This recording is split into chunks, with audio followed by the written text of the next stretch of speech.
Dito sa Papa Dudut Stories, ikaw ay hindi nag-iisa.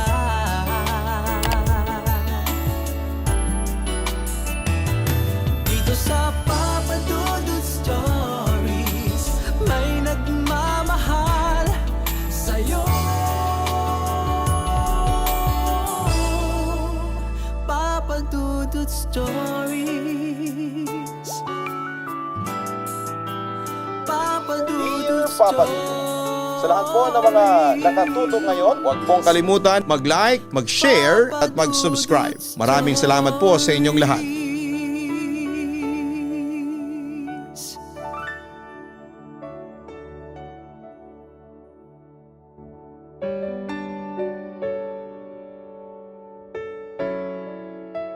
Magandang gabi sa inyong lahat. Tawagin niyo na lamang po ako sa pangalang Clarice. 25 years old, may asawa at isang anak at loyal listener mo ako since 2021. Marami na akong napakinggang mga kwento sa channel mo at lahat ng yon ay pumukaw ng aking interes.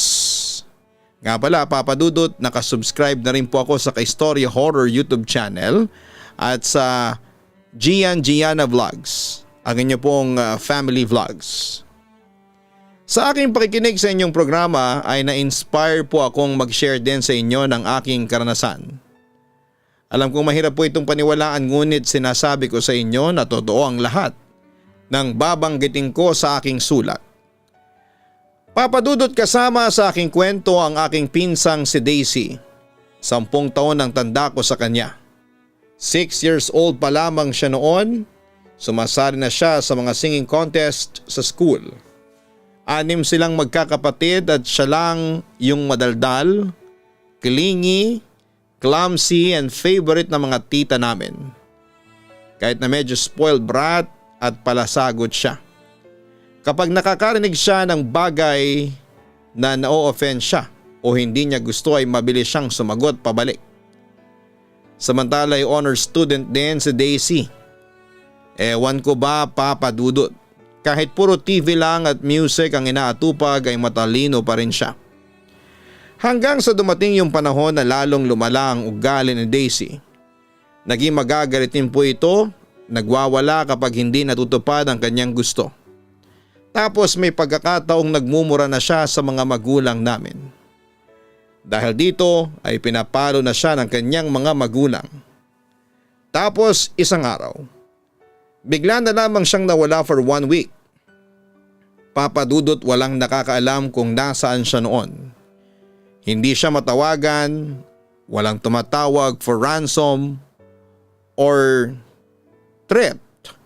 Wala ni isang anino or clue kung patay na ba siya o hindi pa. Unang araw pa lamang ay nag-alala na ang lahat. That time, turning 7 years old pa lamang si Daisy. Isipin nyo anong laban ng isang 7 years old na bata. Halos mabingi ako sa sobrang tahimik ng bahay. Madami naman kami dito pero wala kang nakakasalubong kahit umupo ka pa sa hagdan. Siguro sa laki ng bahay, hindi mapuno ng 9 na tao. Kay lolo kasi itong bahay and ngayon doon naman siya nakatira sa isang nyapang bahay kasama yung mga tita naming mga wala pang asawa. Nagsumbong naman kami sa mga pulis pero umabot ng 1.5 araw bago magawan nila ito ng aksyon. Sabi nila noon, wala daw nakakita sa kanya sa school noong araw na yon. Hindi nga daw siya pumasok. Hindi din daw siya napansin ng guard kung pumasok na ba siya o hindi.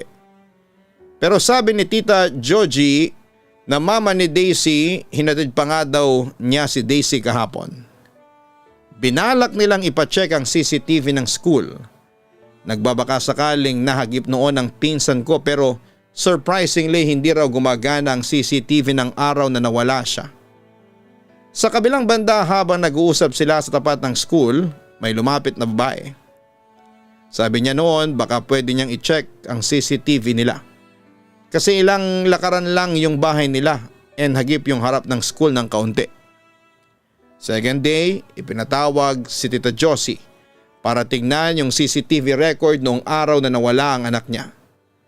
Sabi ni Tita, nakita daw sa CCTV footage na lumabas na mag-isa si Daisy habang nasa kalagitnaan ng klase. Galit na galit si Tita Georgie nung time na yon dahil ano raw ang ginagawa ng guard nang nawala ang pinsan ko.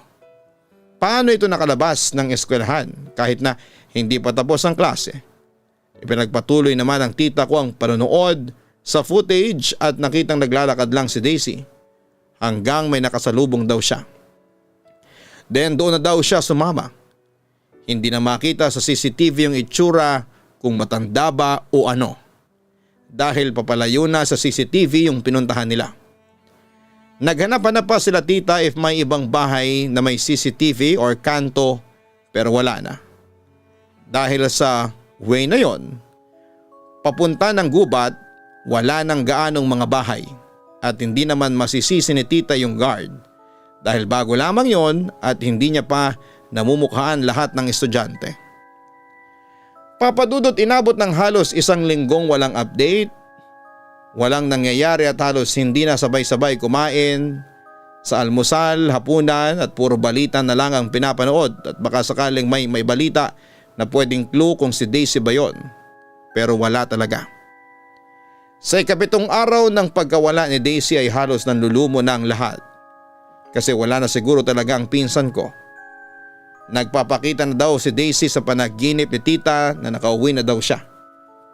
Umiiyak na lagi si Tita Georgie, yakap-yakap yung paboritong damit ni Daisy. Naawa naman ako sa tita ko. Dahil noong time na yon ay nakatira ako sa kanila habang nasa province naman ang mga magulang ko. Noong araw ding yon ay nagsama-sama na kaming kumain maliban sa ate ni Daisy na si Amelia. Busog daw kasi siya. Tahimik na malamig pero parang kasama namin si Daisy. Biglang may kumatok sa pintuan 3 beses. Tumunog pa ang phone ni tita. Pinacheck sa akin habang papunta sila ni tito sa pintuan. Paghawak ko sa phone ay tumunog ulit, Papa Dudut. Bandang 8:00 ng gabi nagulat ako nang biglang mag-online si Daisy sa Messenger. Then sa GC namin ay merong mensaheng nag-pop up. Nanlaki ang mga mata ko noon. Si Daisy ang nagpadala ng mensahe. Ma, I miss you. Sabi niya.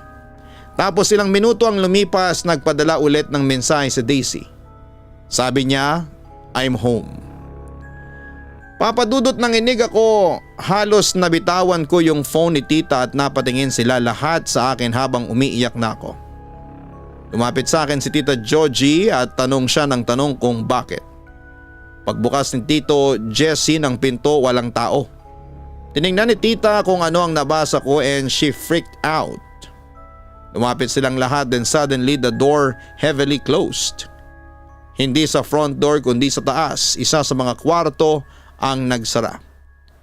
It feels so heavy kahit nasa isip ko baka si Amelia yon. Tito called her but she wasn't answering. Baka matutulog na siya. Pinapakalman nila mama si tita habang tumatawag sa pulis si tito. Yung iba ay tinatapos na yung pagkain. May biglang nagpatugtog sa itaas. Maririnig mo talaga dahil sa tahimik ng tahanan.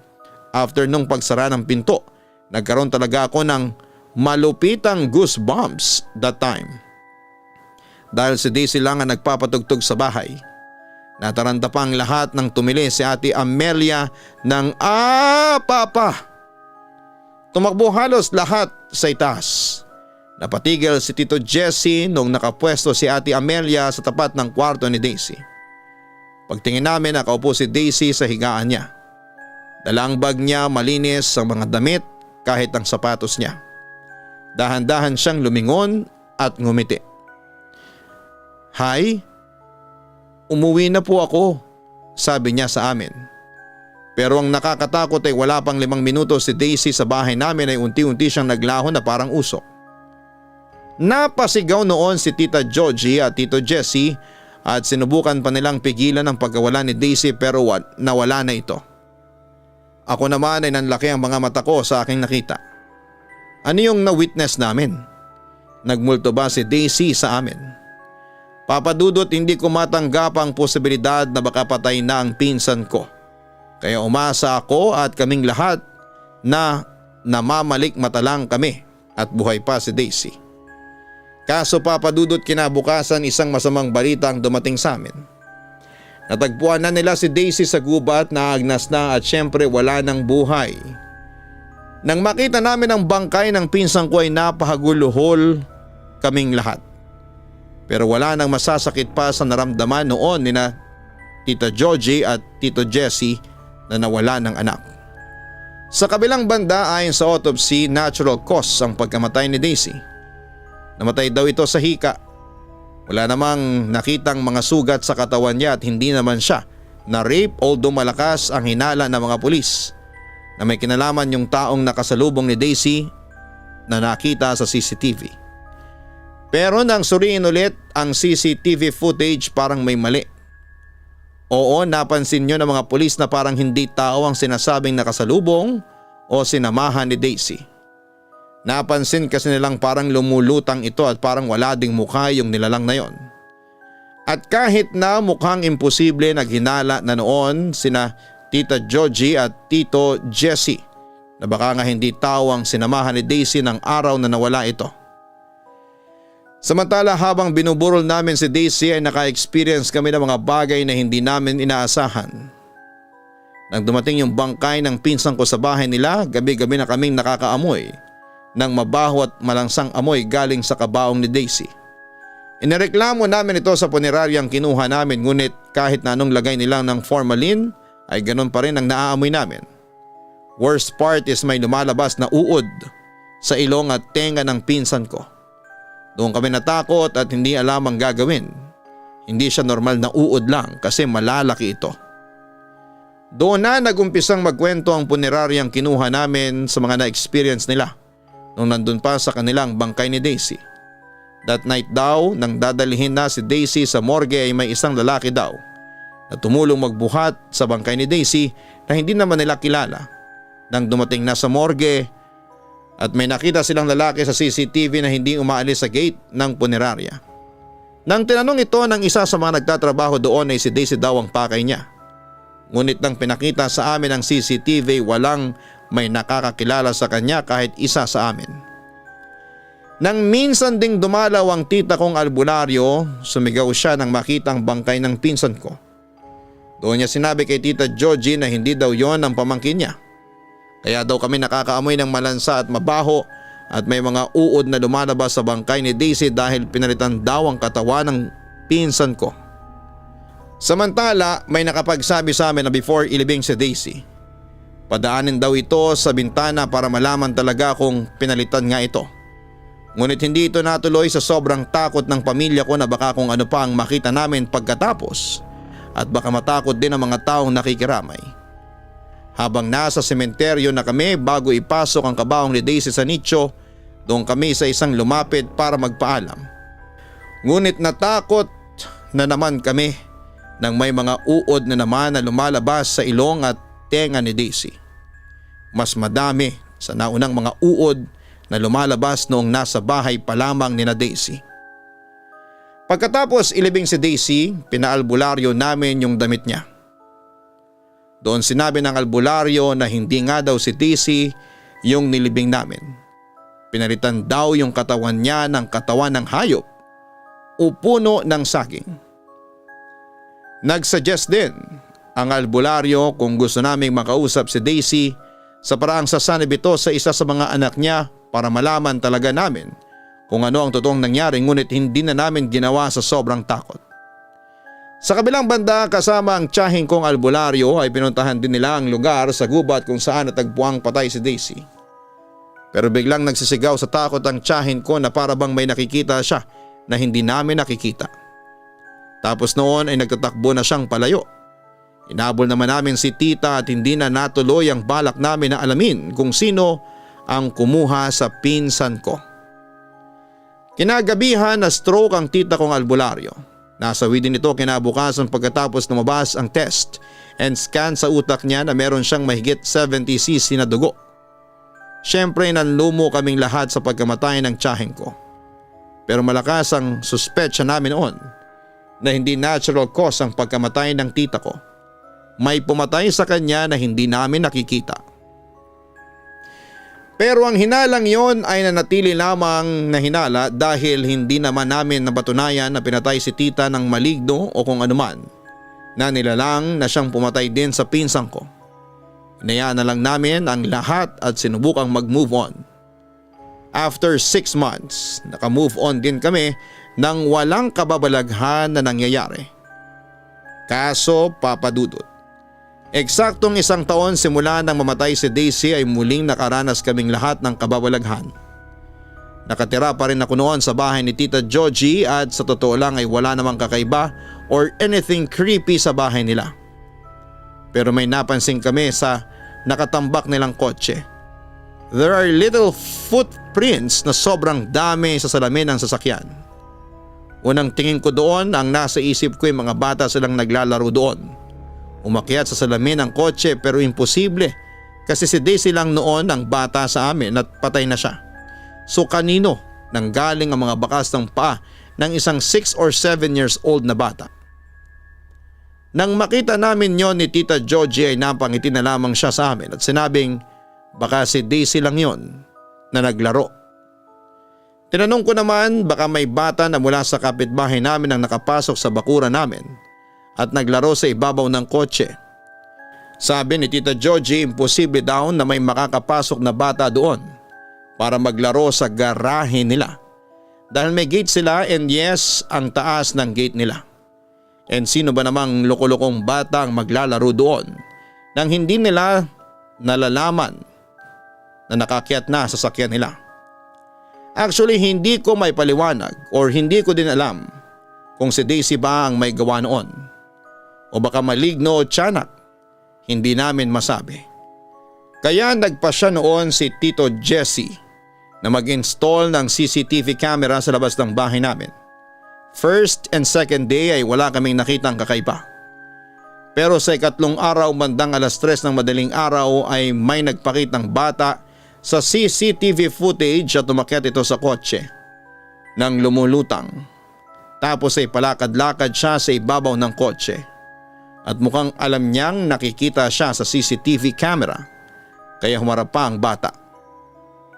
Papadudot naghimbal kami kasi ang bata ay walang iba kundi si Daisy. Pero nakakatakot ang itsura niya. Somewhat ay parang naagnas na ang balat niya at wala siyang mga mata. As in hollow ang magkabilang eye sockets niya.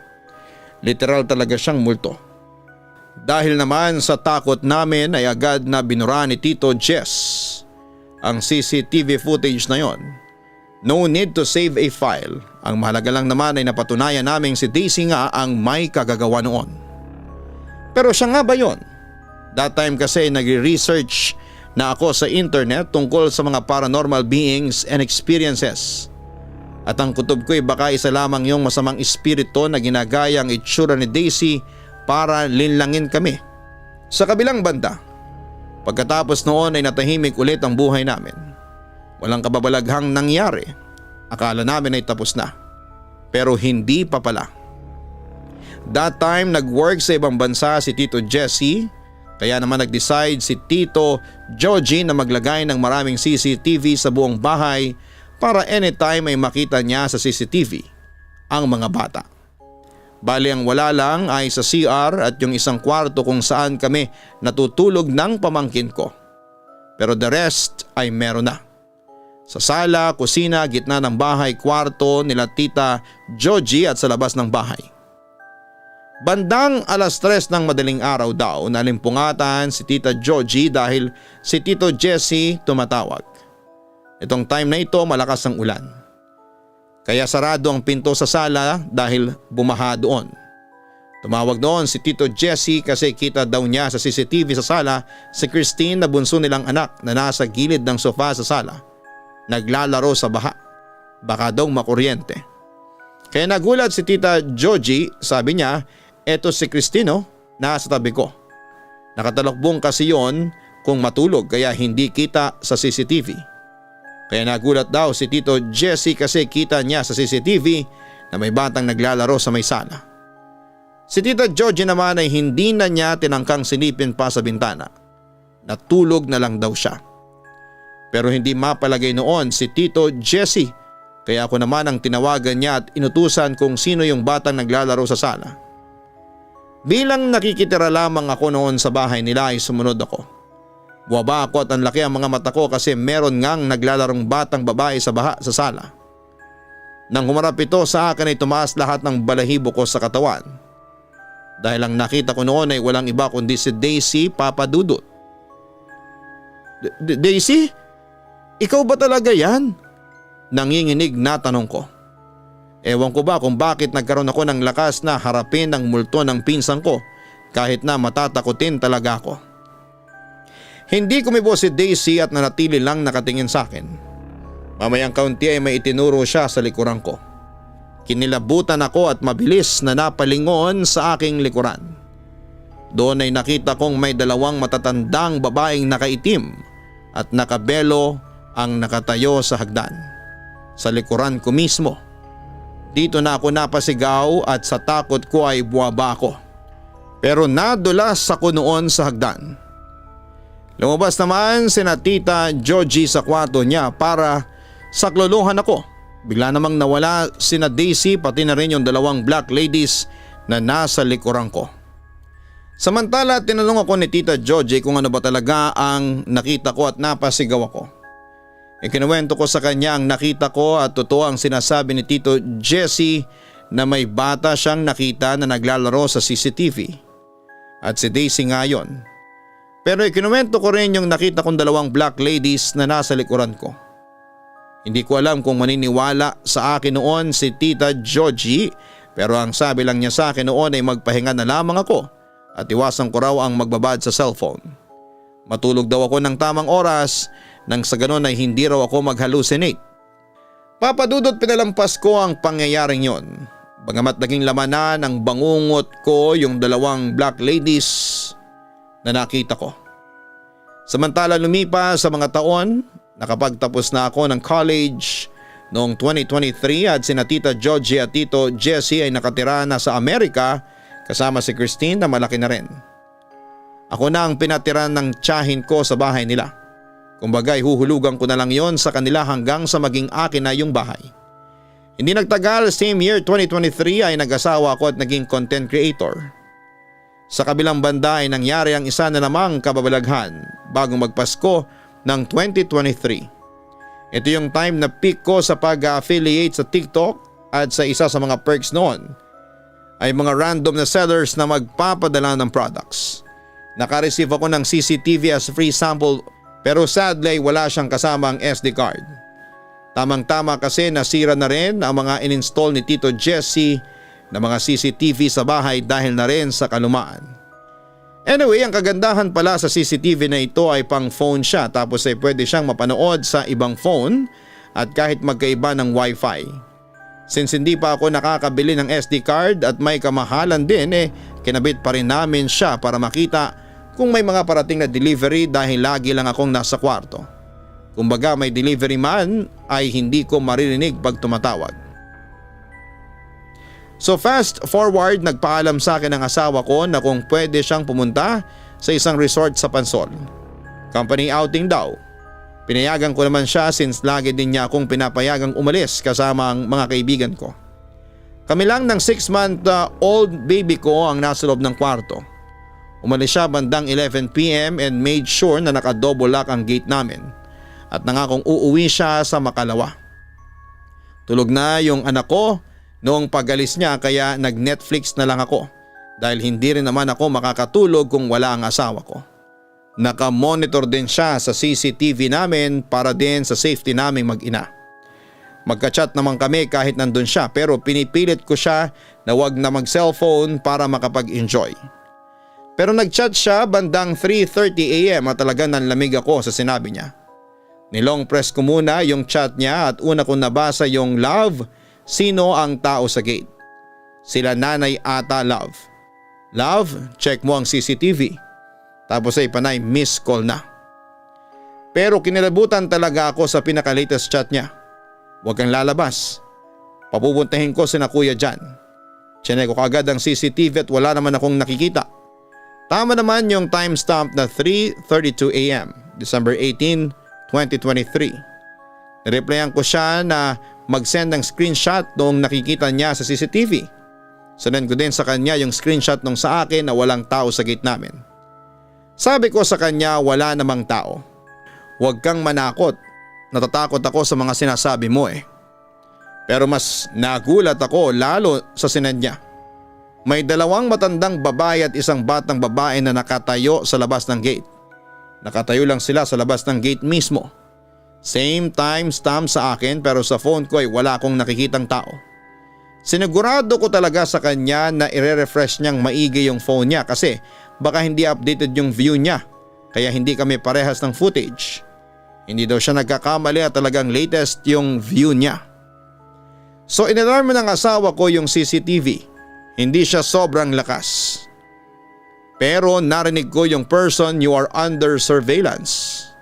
Nilako kaagad yung kwarto namin at pinto sa receiving area. Sa oras na ito ay paspas na sa pagdadrive ang asawa ko pa uwi. Nung makita ko na nasa gate na yung kapatid ko sa CCTV view ay lumabas na ako. Medyo nakampante na rin ako dahil may kasama na ako bago mag 3:00 ng madaling araw ay nakabalik na rin ang asawa ko. Pinakita namin sa kapatid ko yung screenshot namin parehas mag-asawa na may timestamp ng 3:32 AM kahit siya hindi makapaniwala. Dali-dali niyang sinundo ang asawa niya para magsama-sama kaming matulog sa kwarto. Hindi na rin kami nakatulog hanggang mag-almusal. Hindi naman makapaniwala ang asawa ko sa kanyang nasaksihan noong gabing yon. Kinaumagahan ay bumili na rin kami ng SD card at nagsecure palalo ng mga lock sa bahay. Hindi na rin umalis ang asawa ko na hindi kami kasama. 2 days after noon ay muli naming pinablisingan ang bahay at hindi pa kami nakontento at pinalbularyo pa namin ang bahay. Doon namin napag-alaman na si Daisy nga yung bata at dalawang matandang black ladies na kasama niya ay ang mga tagapag-alaga na niya. Nalungkot po ako sa sinabi ng albularyo na hindi na raw makakarating ng langit si Daisy dahil naging maligno na rin siya tulad ng dalawang black ladies na kasama niya. Ganon pa man ay palagi ko pa rin sinasama si Daisy sa mga dasal ko na kahit maraming taon na ang lumipas simula nang mamatay siya ay makita na niya ang liwanag papunta sa langit. Sa ngayon Papa Dudut ay dito pa rin kami nakatira sa bahay ng tiyahin ko and yes, patuloy pa rin po si Daisy sa pagpaparamdam sa amin. Pero nasanay na kami. Although may plano na rin kaming mag-asawa na lumipat na lamang ng ibang bahay at ang kapatid ko na lamang ang patitirahin namin sa bahay ng tita ko. Papa Dudut, hanggang dito na lamang. Maraming salamat at sana'y makarating sa inyong himpilan ang sulat kong ito. Magandang gabi sa inyong lahat. Lubos na gumagalang, Clarice Joy de los Reyes. Maraming salamat Clarice sa pagbabahagi mo ng iyong kwento sa aming programa sa YouTube. Huwag kang tumigil, umawalan ng pag-asa at ipagpatuloy mo lang ang pagdarasal para sa ikakatahimik ng kaluluwa ng pinsan mong si Daisy. Hindi malinaw kung anong klaseng nilalang ang kumuha sa pinsan mo. Ganun pa man ay huwag na huwag kayong magtitiwala sa mga nakikita ninyo sa loob ng bahay. Hindi natin masasabi kung ano ba talaga ang pakay nila sa inyo. Kaya habang nariyan kayo sa bahay ng tita mo ay huwag mong kakalimutang magdasal sa Panginoon at humingi ng gabay nang sa ganon ay hindi kayo mahulog sa panlilin lang ng mga kampo ng kadiliman. Hanggang sa muli, ako po ang inyong si Papa Dudut. Huwag kalimutan na mag-like, mag-share at mag-subscribe. Hanapin po ang Kaistorya YouTube channel para sa mga nakakatakot na upload namin araw-araw. At syempre ang aming Gian Gianna Vlogs. Salamat po sa inyong lahat.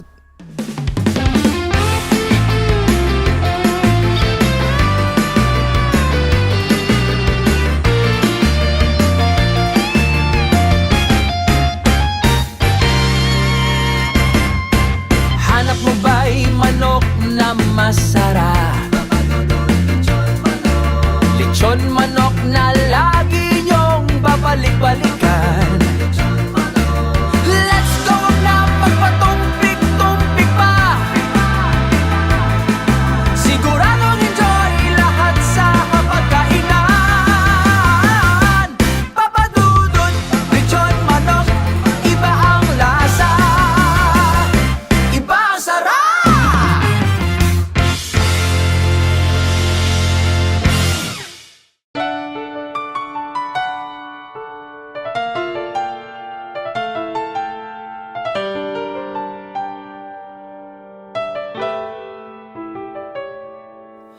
Ang buhay ay mahiwaga,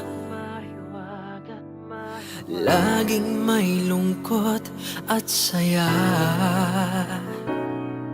Sa Papa Dudut Stories, laging may karamay ka.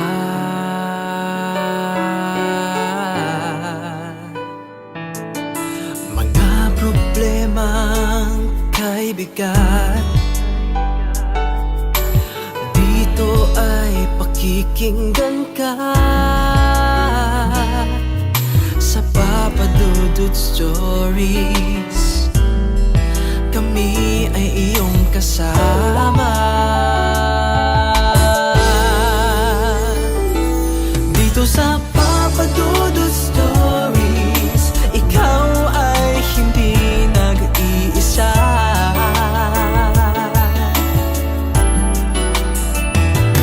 Dito sa Papa Dudut Stories, may nagmamahal sa'yo. Papa Dudut Stories, Papa Dudut Stories,